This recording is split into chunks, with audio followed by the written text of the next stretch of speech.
Hello, boys and girls. I wanted to have a little bit of devotion time to read with you because I thought it might be a little bit comforting. So I have chosen something from this. It's called 5-Minute Devotions for Children. And I chose a page that's called School for Bears. You've got some fancy swirly writing, School for Bears. So I'm going to read the devotion and then I'll hold up the pictures where you can see the questions. So this says, School for Bears. Grizzly bears are known for being large and very ferocious. They can be up to 7 feet tall and weigh over 500 pounds. But when grizzly cubs are born, they are very small and helpless. A newborn cub is blind and has no teeth and no fur. It is only 8 inches long. So that's about, when I stretch my hand out, my hand's a little bit wider than 8 inches. It weighs just over a pound.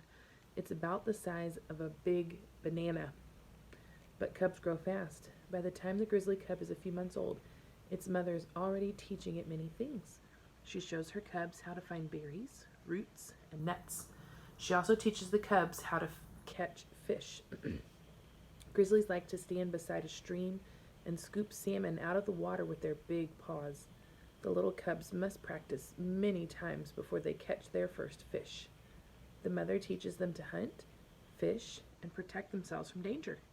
They learn new things every day. Just like bear cubs, people need to learn many things too. Our parents and teachers help us to learn to read, to ride a bike, to tie our shoes, to dance, to play a musical instrument, and to understand about God and the Bible. Learning is fun and exciting and helps everyone grow. So I thought that was a good lesson at this time because it talked about our parents are teaching us things and our teachers are teaching us things. And right now I am a partner with your parents who are helping you to learn. So I know things might seem tricky, and if something is difficult, don't get too frustrated with mom or dad or grandma or grandpa or big brother or big sister, because we're all trying to work together, and if it's too frustrating, we can always come back tomorrow. And you can always send me a message to ask a question if you didn't understand. So for right now, I'm going to go to these questions here. So the first question says, what do you say? So it says, what do you think the cubs in the picture are learning? So here they are. I think this is where they're learning about how the salmon is in the water and how they can catch it with their paws. The next question says, what do grizzly cubs look like when they are born? Do you remember what we said? They're about as big as my hand or the size of a large banana. So the next one is, name something you are learning to do. I think we're all learning how to stay at home and how to be patient and kind in our houses while we have to deal with all of this. But something else you might be learning to do, maybe you can watch some videos and finally learn to tie those shoes. Maybe you're going to be very good at double-digit subtraction, which will come in a few weeks. Maybe you're learning all about contractions. You were doing your super kids and now you're really starting to understand. This one says, why do you think God wants people to learn about Him?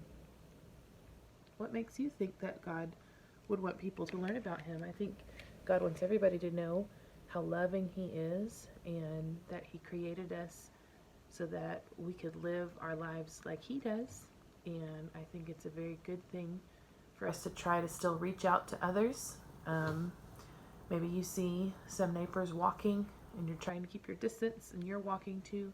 But if you know him, you could shout out, you could say, how are you today? I'm glad to hear that you're well. We're praying for you. And then make sure that you do pray for them, right? We want to talk to God about our friends and our neighbors and our families at this time, because God likes to hear from us and we like it to talk to Him because it's very easy once we get going. And then the more comfortable we are talking to God in prayer or at any time of the day, the more comfortable we are to tell others about Jesus, which is what God wants us to do. So the last part is down here in the circle, and it says, what does God say? Jesus said, let me teach you, because I am humble and gentle, and you will find rest for your souls. Rest. That sounds like a good thing at this time. Sometimes we're a little bit stressed out or maybe nervous or not feeling very good about how everything is. But we know that in Jesus we can find our rest. We can be comforted by him and know that I'm loving for you and praying for you right here from my house. And until we see each other in person, here's a big air hug because I miss you and I love you. Bye, friends.